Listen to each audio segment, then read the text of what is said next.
নমস্কার বন্ধুরা, আপনাদের আবার স্বাগত জানাই আমার চ্যানেল নবান্নের সমাহারে। আজ আবারও আপনাদের সামনে আমি নিয়ে চলে আসলাম একটা দুর্দান্ত স্বাদের রেসিপির ভিডিও। আজকে আমি বানাবো তালের বড়া। রেসিপিটা বানানো কিন্তু খুবই সহজ, খেতে কিন্তু দুর্দান্ত হয়। এই তালের সিজনে আপনারা এইভাবে কিন্তু তালের বড়াটা বানিয়ে দেখতে পারেন, খেতে কিন্তু দুর্দান্ত হয়। তাহলে চলুন বেশি কথা না বাড়িয়ে আজকের এই রেসিপিটা শুরু করা যাক। রেসিপিটা বানানোর জন্য প্রথমে এখানে একটা পাত্র নিয়ে নিয়েছি। এবার এর মধ্যে আমি এক এক করে সমস্ত উপকরণগুলো দিয়ে দিচ্ছি। এখানে আমি 1 বাটি তালের পাল্প, এটা আমি আগেই বের করে নিয়েছি, এই জন্য আলাদাভাবে আর আপনাদেরকে দেখাইনি যে কিভাবে তালের পাল্পটা বের করতে হয়। এবার এর মধ্যে দিয়ে দিচ্ছি আমি 1/2 বাটি ময়দা, তার মধ্যে দিয়ে দিচ্ছি আমি 1/2 বাটি সুজি। এবার এর মধ্যে আমি ব্যবহার করছি 1/2 বাটি চালের গুঁড়ো। এবার এর মধ্যে আমি দিয়ে দিচ্ছি অল্প পরিমাণ নুন। মিষ্টি জিনিসে একটু নুন দিলে কিন্তু ভালোই লাগে, টেস্টটা ব্যালেন্স হয়। এবার এর মধ্যে আমি দিয়ে দিচ্ছি 1/2 বাটি নারকেলের কোড়া। তারপর এর মধ্যে দিয়ে দিচ্ছি আমি চিনির গুঁড়ো। এখানে আমি চিনিটাকে গুঁড়ো করে নিয়েছি, কারণ গুঁড়ো করে নিলে খুব তাড়াতাড়ি কিন্তু এটা মেখে দেওয়া যায়। নয়তো যদি আপনারা গোটা চিনি নিতে চান নিতেই পারেন, কোনো সমস্যা নেই। আর চিনির পরিমাণটা আপনারা যে যার ইচ্ছে মতন দেবেন, স্বাদ অনুযায়ী দেবেন।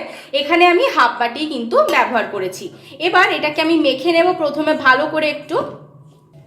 এবার এটাকে আমি খুব সুন্দরভাবে মেখে নেব। একদম মাখা হয়ে গেলে আমি আপনাদেরকে দেখাচ্ছি। এখানে আলাদাভাবে কোনো জলের প্রয়োজন হবে না, তালের পাল্পটা দিয়ে কিন্তু সম্পূর্ণটা মাখা হয়ে যাবে। দেখুন ভালো করে মেখে নিয়ে আমি চলে এসেছি। এদিকে দেখুন আমি গ্যাস জ্বালিয়ে কড়াই বসিয়ে দিয়েছি, তার মধ্যে আমি দিয়ে দিয়েছি পরিমাণ মতন সাদা তেল। তেলটাকে কিন্তু খুব ভালো করে প্রথমে একদম হাই ফ্লেমে গরম করে নিতে হবে, তারপরেই কিন্তু ফ্লেমটা মিডিয়ামে দিয়ে এক এক করে সমস্ত পকোড়াগুলো ভাজবেন। কিন্তু প্রথমে তেলটা ভালোভাবেই গরম করে নেবেন। তেলটা খুব ভালোভাবে গরম হয়ে গেছে, এবার ফ্লেমটাকে মিডিয়ামে দিয়ে দিয়েছি। এবার যে তালের মিশ্রণটা আমি তৈরি করে রেখেছিলাম সেখান থেকে অল্প অল্প নিয়ে এর মধ্যে আমি দিয়ে দিচ্ছি। এরকম ছোট্ট ছোট্ট করে আমি করছি, আপনারা চাইলে বড় বড় করতে পারেন। এইভাবে এক এক করে আমি সমস্তগুলো দিয়ে দেব। তারপরে কিন্তু খুব সুন্দর করে লাল লাল করে একদম এটাকে ভেজে নেব। ওহো, আমি বলবো তো স্টার্ট। দেখুন কত সুন্দরভাবে লাল লাল করে একদম ভেজে নিয়েছি। এবার এগুলোকে একটা পাত্রের মধ্যে আমি তুলে নিচ্ছি।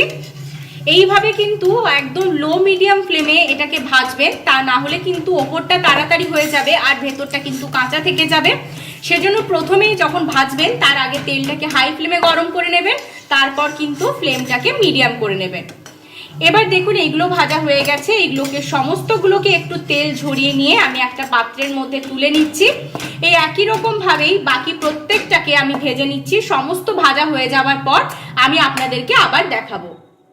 দেখুন দিয়ে দিচ্ছি এক এক করে। এবার এই সমস্তগুলো আমি ভেজে নিচ্ছি। দেখুন সমস্তগুলো আমি ভেজে নিয়ে চলে এসেছি। কতটা সুন্দর হয়েছে, একদম লাল লাল ভাবে হয়েছে।